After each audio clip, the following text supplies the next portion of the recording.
You're listening to Bible Truth Feed, a podcast by Christadelphianvideo.org for Christadelphians and all those seeking the truth about the Bible message. Join us now as we present our latest episode. I'll demonstrate that God is in control of all world powers, and I'll be focusing on how God has controlled nations in history. I won't be talking about much from the past few decades, as this will be covered in 3 weeks when we have a talk on how God is controlling the current events. There's also an enormous amount of things we can talk about when discussing God's control of world powers. But tonight I'll be primarily focusing on how God controls the nations to achieve what he wants with the people, the Jews.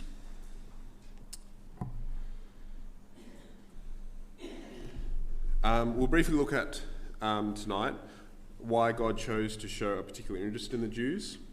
Then God's prediction of the fall of Israel in AD 70. And then we'll look at the following oppression of the Jews that's after AD 70. And then we'll have a look at what is termed the Fishers and the Hunters, which is Theodore Herzl, the Balfour Declaration and the Holocaust. And these were to cause the Jews to return to Israel. And finally, we'll look at the prediction of the formation of Israel. We are Christadelphians, and we believe in an all-powerful God who has a purpose with this earth, and he therefore manipulates peoples and nations to further this purpose. We also believe that the Bible is the infallible word of God, and we base everything we do off the Bible. So if you have a Bible with you, I'll encourage you to follow along with us tonight so you can see for yourself the power of God in the nations. Firstly, the Bible is quite clearly claims that God is in control of the nations, as we read in Daniel 4 verse 17. Which at the end of the second half of the verse says, "To the intent that the living may know that the Most High ruleth in the kingdom of men, and giveth it to whomsoever he will, and setteth up over it the basest of men." So clearly the Bible here claims that God is both capable of controlling the nations and puts in power whoever he wishes. Firstly, we need to prove that Israel is indeed God's people. This is simply solved by looking at Exodus 6 verse 17, which I'll take from the ESV, just to make things a bit simpler, which says, "I will take you to be my people, and I will be your God, and you shall know that I am the Lord your God, who has brought you out from under the burdens of the Egyptians." So we can clearly see that God has chosen Israel here to be his people. So what does it mean that Israel is God's chosen people? Well, we read that God has chosen Israel to be his people in Isaiah 43, if you could turn there now, please.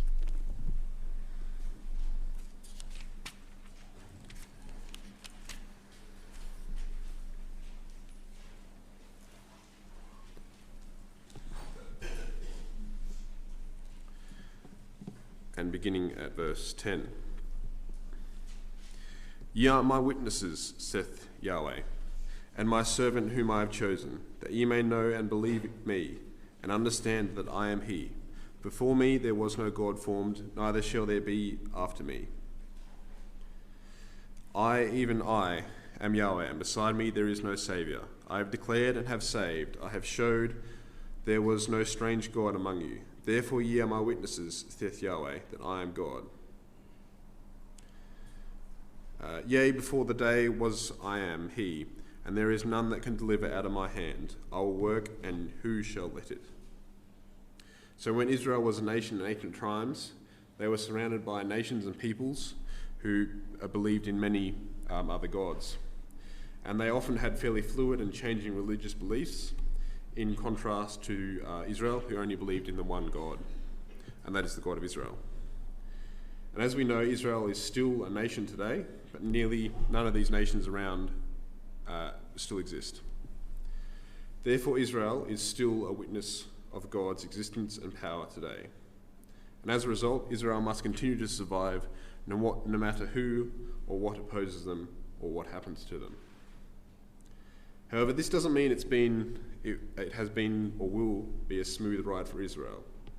Not only have they been through hardships, but they have been through hardships God has deliberately put on them, as we will soon see. So I'll spend tonight looking at how God has manipulated world powers to ensure his promises in regard to Israel will be fulfilled. So thus far,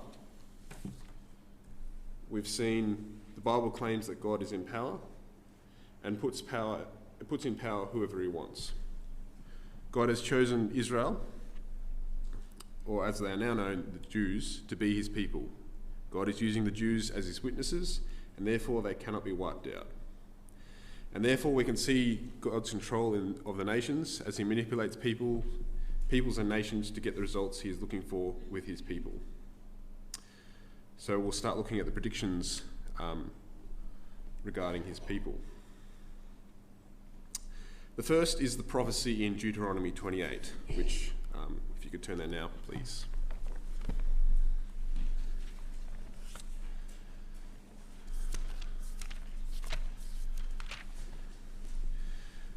This chapter is often referred to as the chapter of blessings and cursings, as it sets out first a list of blessings that will happen to Israel if they obey and follow God, and then a list of curses that will happen if they don't obey God.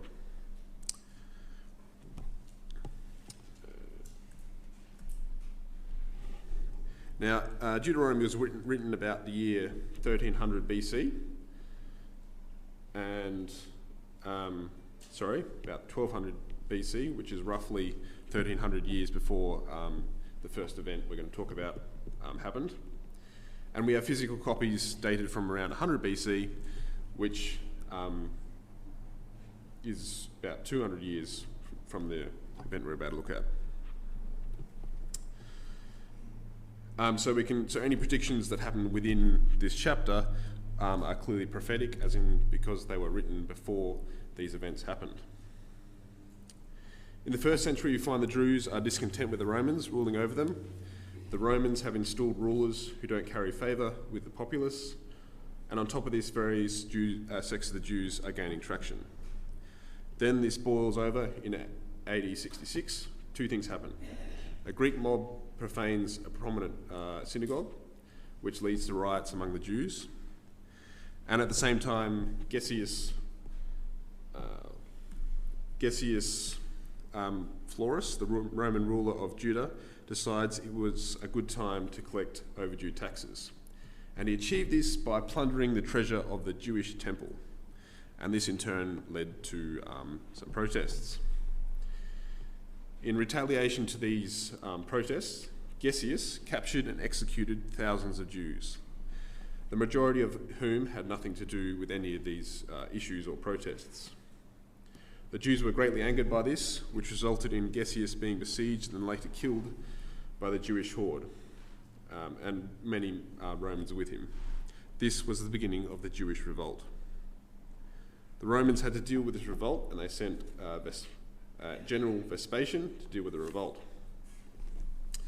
So we read of the first prediction in verse 49.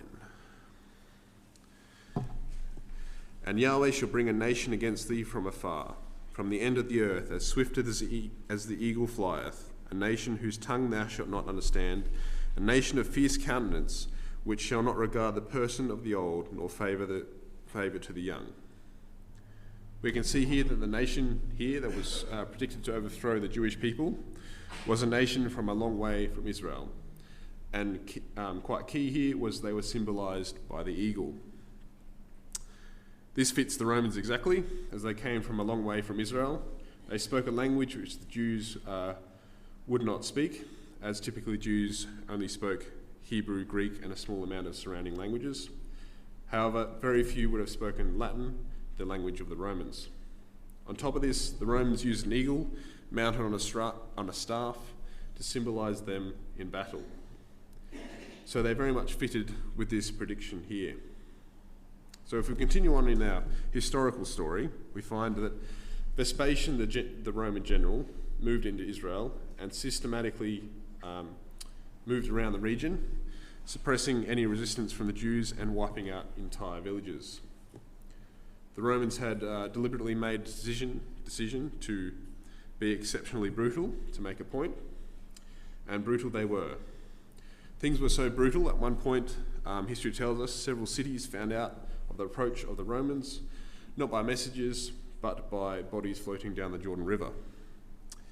And throughout his campaign, Vespasian often let his generals have free rein to do as they wanted with whatever and whoever in the villages and surrounding areas.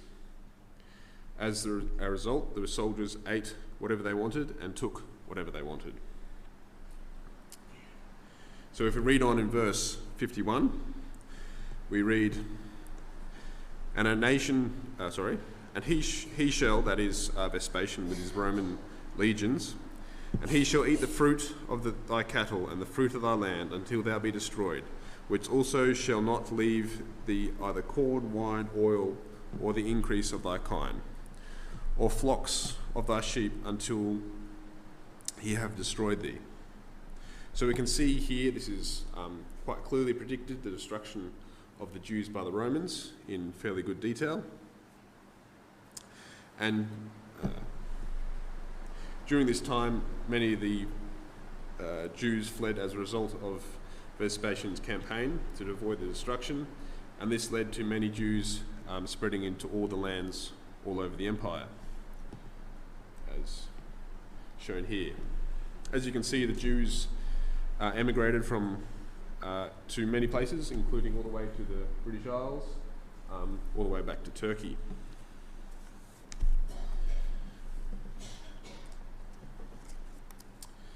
Now we continue our story on, reading in verse 52.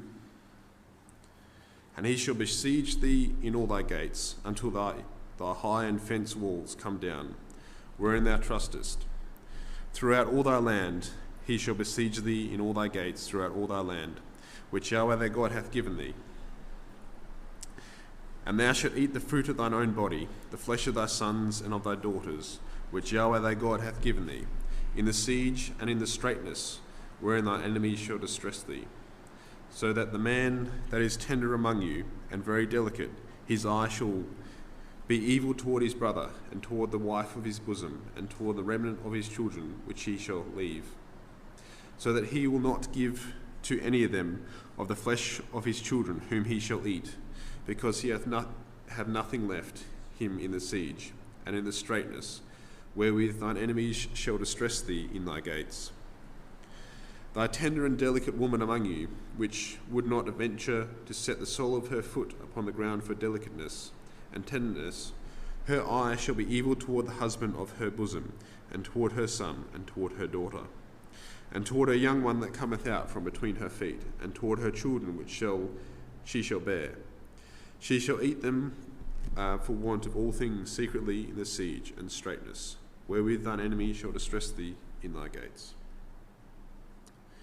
And this is actually pretty much exactly what we find happening in Jerusalem when they were besieged by Vespasian. Soon after sieging the city, the Romans built a wall around Jerusalem, blocking off any escape. Any of the Jewish military who tried to escape were crucified and put on display to those in the city. And any of those who were not associated with the revolt who tried to escape had their stomachs sliced open, as many of the Jews were trying to escape with their gold and money, and they did this by swallowing it. Once the Romans found out about this, they took to the habit of opening them up. Josephus, a writer at the time, writes in his book, The Wars of the Jews, about the brutality of the Romans at the time. And he writes, throughout the city, people were dying of hunger in large numbers, enduring unspeakable sufferings. In every house, the merest hint of food sparked violence, and close relatives fell to blows, snatching from one another the pitiful supports of life. No respect was paid even to the dying. The ruffians, that is, the anti-Roman zealots, searched them in case they were concealing food somewhere in their clothes, or just pretending to be near death. Gaping with hunger like mad dogs, lawless gangs went staggering, reeling through the streets, battered upon the doors like drunkards, and so bewildered that they broke into the same house 2 or 3 times in an hour. Need drove the starving to gnaw at anything. Refuse, which even animals would reject, was collected and turned into food. In the end, they were eating belts and shoes, and leather strips stripped off their shields. Tufts of withered grass was devoured and sold in little bundles for 4 drachmas. But why dwell on the commonplace rubbish which the starving were driven to feed upon? Give it that which I have recount is an act unparalleled in history, either the Greeks or the barbarians, as horrible to relate as it is incredible to hear. For my part, I should gladly have omitted this tragedy, lest I should be suspected of monstrous fabrication. But there were many witnesses of it among my contemporaries, and besides, I should do a poor service to my country if I were to suppress the agonies she went through. This is talking about a story about a woman who's about to eat her own child. And he continues on, among the residents of the region beyond Jordan was a woman called Mary, daughter of Eliezer, of the village of Bethzaba. She was well off and of good family, and had fled to Jerusalem with her relatives, where she became involved in the siege. Most of the property she had packed up and brought with her from Perea had been plundered by the tyrants, and the rest of her treasure, together with such foods as she had been able to procure, was being carried away by the henchmen. That is, the henchmen of the zealots, in their daily raids. Her bitter resentment of the poor woman cursed and abused these extortioners, and this incensed them against her. However, no one put her to death, either from exasperation or pity. She grew weary of trying to find food for her kinsfolk. In any case, it was by now impossible to get any, wherever you tried. Famine gnawed at her victuals, and the fire of rage was ever fiercer than famine. So, driven by fury and want, she committed a crime against nature. Seizing her child, an infant at the breast, she cried, "My poor baby, why should I keep you alive in this world of war and famine? Even if we live till the Romans come, they will make slaves of us anyway, and hunger will get us before slavery does. And the rebels are crueler than them both. Come, be food for me, and avenge fury to the rebels." And a tale of cold horror to the world to complete the monstrous agony of the Jews. With these words, she killed her son, roasted the body, and swallowed half of it, and stored the rest in a safe place.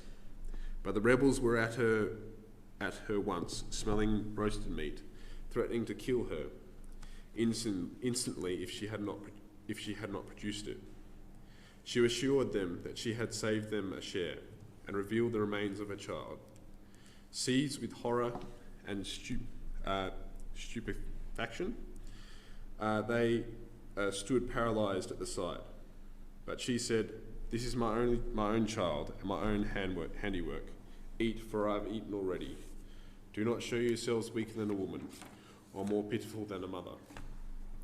But if ye have pious scruples, shrink away from human sacrifice. Then what I have eaten can count as your share, and I will eat what is left as well." At that they slunk away, trembling, not daring to eat, although they were reluctant to yield even this food to the mother. So we can see here what was predicted in Deuteronomy 28, where it talks about people even eating their own children. It's actually exactly what happened.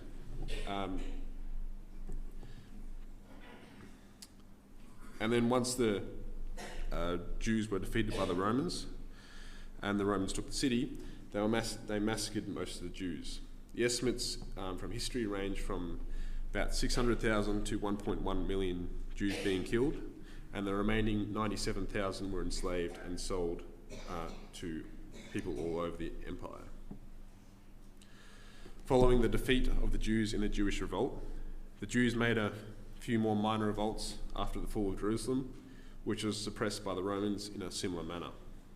But long after this, the Jews ceased to act as an independent state and ended up living all over the then known world, as they no longer had a land to go to. So to summarise this section, the Roman invasion, suppression and utter destruction of the Jews soon after Christ's crucifixion was predicted, including all of the gory details of death and cannibalism. So now we move on to the following persecution of the Jews over the next few centuries. For the next few decades, the Jews had some peace. However, this changed when the Roman Empire turned Christian. From about the year 300, the Jews had progressively more and more laws made against them. Firstly, they were forbidden to marry Christians.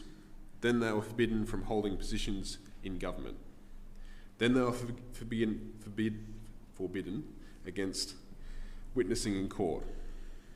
As the ostracization of Jews was formalized, bizarre stories and rumors started to be told about them. Stories about Jews with horns and tails who committed ritualistic murder were spread around.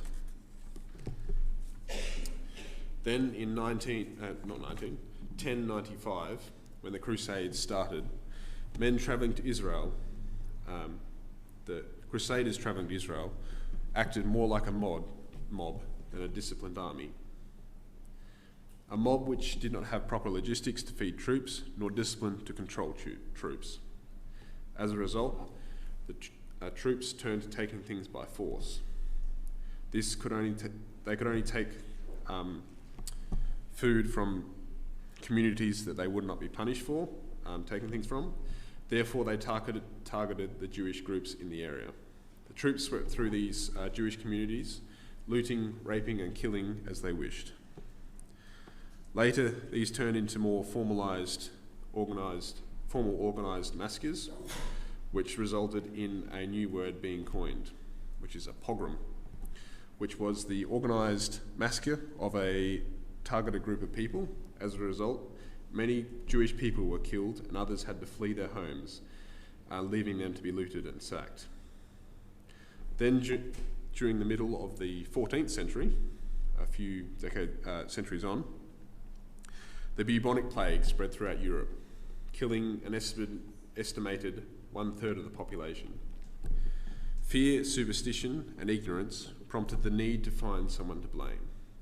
The Jews were a convenient scapegoat because of the myths and stereotypes that they already had believed about them. This led to many persecutions of the Jews, including being burned alive, of about 100,000 of them. Increasingly, Jews were subject to political and economic and social discrimination, resulting in the removal of their legal and civil rights. They were restricted to living in ghettos by the beginning of the 13th century, and Jews were required to wear a distinctive symbol or pointed hat. Since Jews were not allowed to own land and the church did not allow Christians to loan money for profit, Jews had few alternatives but to become money lenders. Once they became associated with this forbidden trade of usury, the practice of lending money and charging high interest rates, a set of new stereotypes evolved around the Jews as money hungry and greedy. This in turn furthered their discrimination. So we can see the Jews were quite obviously ostracised, discriminated against, and often killed for the heritage and circumstances they found themselves in. And this is actually what we find again in Deuteronomy 28, if you're reading from verse 64. And Yahweh shall scatter thee among all people, from one end of the earth even unto the other. And there thou shalt serve other gods, which neither thou nor thy fathers have known, even wood and stone. And among these nations thou shalt find no ease, neither shall the sole of thy foot have rest. But Yahweh shall give thee a trembling heart and failing eyes, and sorrow of mind. And thy life shall hang in doubt before thee, and thou shalt fear day and night, and shalt have no assurance of thy life. In the morning thou shalt say, Would God it were even.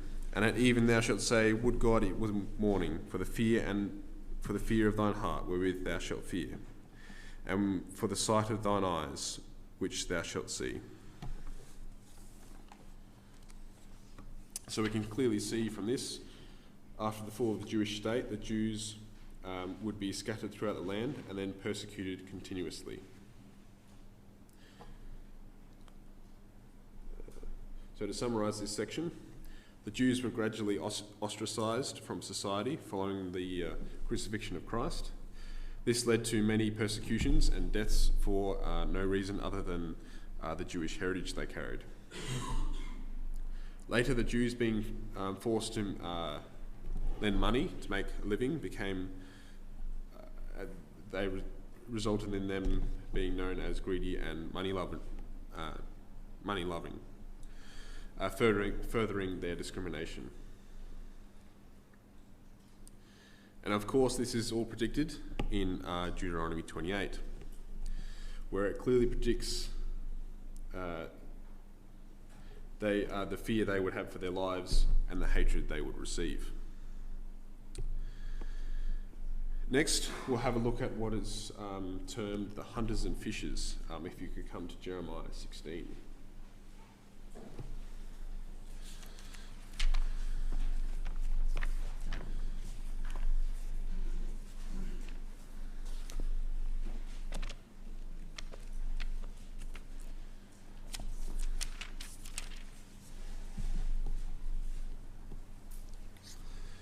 Jeremiah 16 and reading from verse 15. But Yahweh liveth, that brought up the children of Israel from the land of the north, and from all the lands whither he had driven them. And I will bring them again into their land that I gave unto their fathers. Behold, I will send many fishers, saith Yahweh, and they shall fish them. And after will I send many hunters, and they shall hunt them from every mountain and from every hill, out of the holes of the rocks. Here we can see that God wants the Jews to return to their land. As it says, I will bring them back into their land that I gave unto their fathers. And to do this, he uses what he terms hunters and fishers. So what are these hunters and fishers? As the verse indicates, they are people or groups of people who are to make the Jews return to Israel. The fishers will lure the Jews back by various means, and the hunters are those who will force them or intimidate them back into going back to the land of Israel. The first of these we'll be looking at tonight is Theodor Herzl.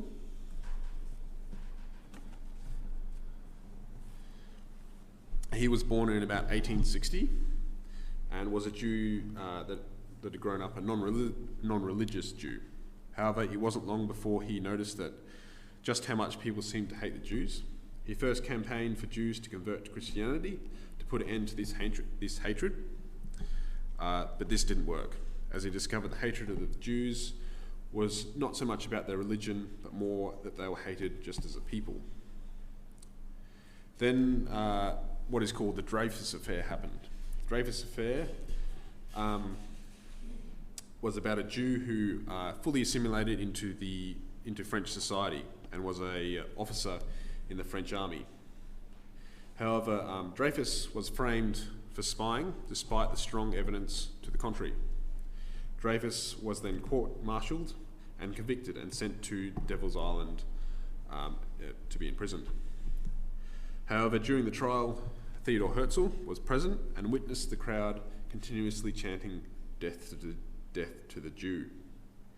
This made Herzl think the Jews would never be safe if they didn't have their own country, as if Dreyfus, a high-ranking official in the French army, could be framed for spying and convicted when the evidence made it clear that he wasn't involved in the spying, then he concluded that the only solution was for the Jews to have their own separate country.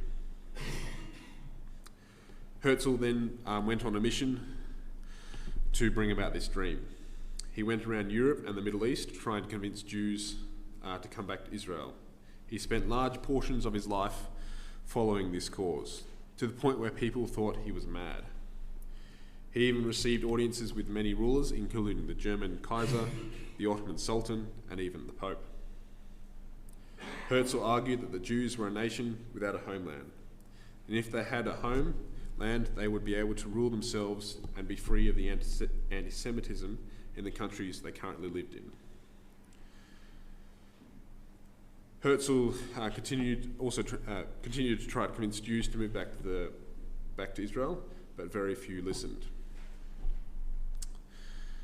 The next thing we'll look at is the Balfour Declaration. The next major time of fishing God sent was the Balfour Declaration. Prior to World War I, the Ottoman Turks had control of what is now called Israel. Then during World War I, the British and the Allies pushed the Ottomans out of Israel. After the war, the British maintained control over Israel under what is called the British Mandate. Soon after the Ottomans were pushed out of Israel by the British, Lord Balfour, the Foreign Secretary for the United Kingdom, wrote a letter to the leader of the Zionist Federation of Great Britain and Ireland. This letter is now known as the Balfour Declaration and is stated as follows. His Majesty's government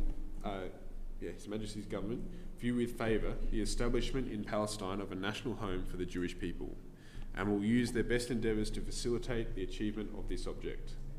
It being clearly understood that nothing shall be done which may prejudice the civil and religious rights of existing non-Jewish communities in Palestine, or the rights and political status enjoyed by Jews in any other country. This meant the Jews were given permission and supported in moving back to Israel, but still very few Jews made the move.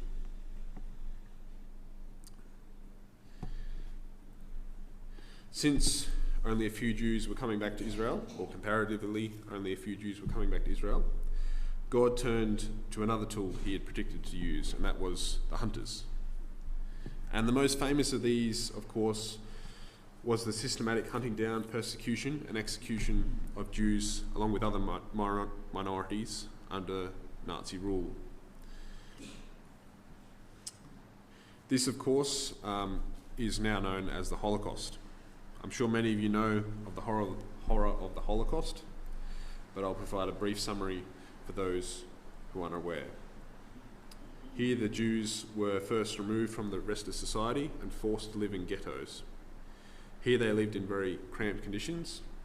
One apartment might have multiple families living in it, and often the plumbing broke down, meaning human waste was thrown into the street with the garbage. Disease spread rapidly, and the Germans also limited the food purchases, meaning that there was often not enough food to go around. During winter months, heating fuels were scarce, meaning many homes would not be heated, and many of the occupants lacked adequate clothing to keep themselves warm. Some even took their lives to escape from the horrific conditions. Many children were orphaned and had to live on the streets as a result, and these often froze to death in the winters. Later, the Germans turned to what they called the final solution. They changed from imprisoning the Jews in ghettos to either killing or enslaving them. Jews were rounded up and transported to camps to be used as labour. Those the Germans saw unfit to work, such as the sick, the elderly, and children, were either shot before transporting or gassed on arrival to the camps. At the camps, Jews were worked until they died from the various diseases, injuries, or insufficient food provided to them. This period of torture, humiliation, and death made it clear to the Jews that they needed a homeland for life to be safe. Therefore, Jews began to migrate to Israel in huge numbers. However, they were not a nation yet, as they were still Jews living under British rule in Palestine. So to summarise this section, God needed the Jews to move back into the land of Israel. So he organised for what Jeremiah called the fishers and hunters. These fishers and hunters included Theodore Herzl, who first raised the issue and pushed for a land just for the Jews, while encouraging the Jews to move back to Israel. However, not many did. Then God sent Lord Balfour to make the Balfour Declaration, which gave the support of Britain to the Jews to establish in Israel, but still comparatively few moved. As a result, God had no other option but to send the hunters. The primary one being the Holocaust, which God used to show the Jews there was no safe land outside of Israel.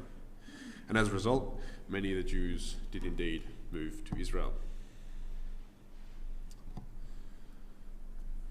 Next, we must look at the formal formation of the Jewish state.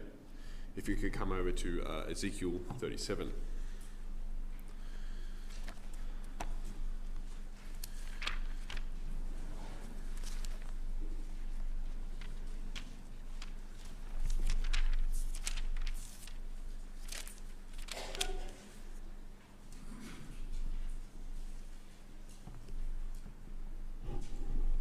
Now, Ezekiel wrote roughly in between 570 and 592 BC.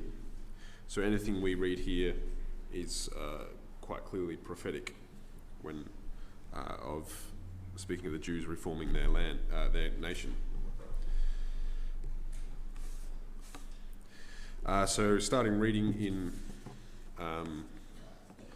verse 1. The hand of Yahweh was upon me and carried me out in the spirit of Yahweh and set me down in the midst of the valley, which was full of bones.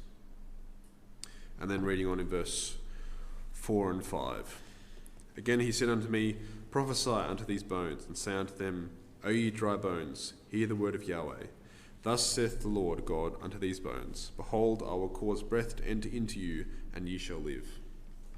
And then in verse 10. So I prophesied as he commanded me, and breath came into them, and they lived, and stood up upon their feet, an exceeding great army.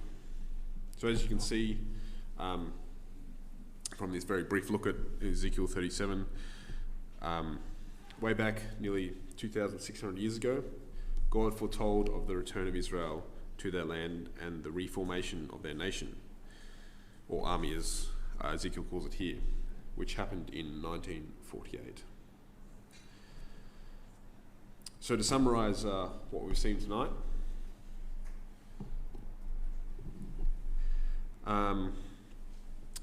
we can see there is plenty of evidence that God is in control of the nations.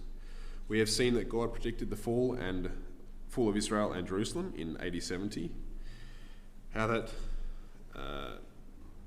it had to be a nation from a far country who spoke a language the Jews did not know and was symbolised by an eagle. And this, of course, perfectly fits with the Romans. And we saw how the Romans besieged Jerusalem and that people got so desperate that they ate their own children, which was predicted in Deuteronomy 28 as well. Then we saw how the Jews were oppressed in the lands they fled to and were ostracised, and therefore could not find any ease in life, as once again was predicted in Deuteronomy 28. Then we saw how God used what he terms the hunters and the fishers to get the Jews to return to the land. And this was through Theodore Herzl and the Balfour Declaration, encouraging them to move to Israel and helping them to do so. But this did not work on any large scale. So God was forced to send what he terms the hunters, which culminated in the Holocaust, which was so horrific and brutal, God knew the Jews would see no option but to move back to Israel. So we can quite clearly see God's hand in work in the nations, and how he can move nations and people around to get the results he wants. And of course, a God who is this powerful is a God who can do many things, many other things, including giving you and I life after death. However, unfortunately, this is a topic for another time, so we'll have to leave it there. So, thank you for listening.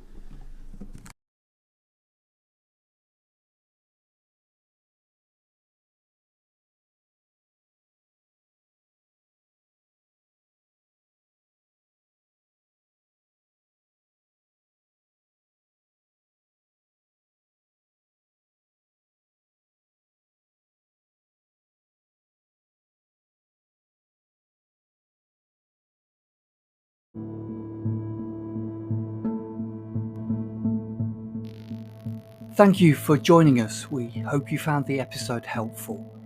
Don't forget, most of these episodes are also available as videos on our video channel, cdvideo.org. So head over and take a look. If you have any comments or questions or suggestions, please get in touch or leave us a voice message. We love to hear your feedback. You can email us at btf@cdvideo.org. If you enjoyed the episode, then please share it with others.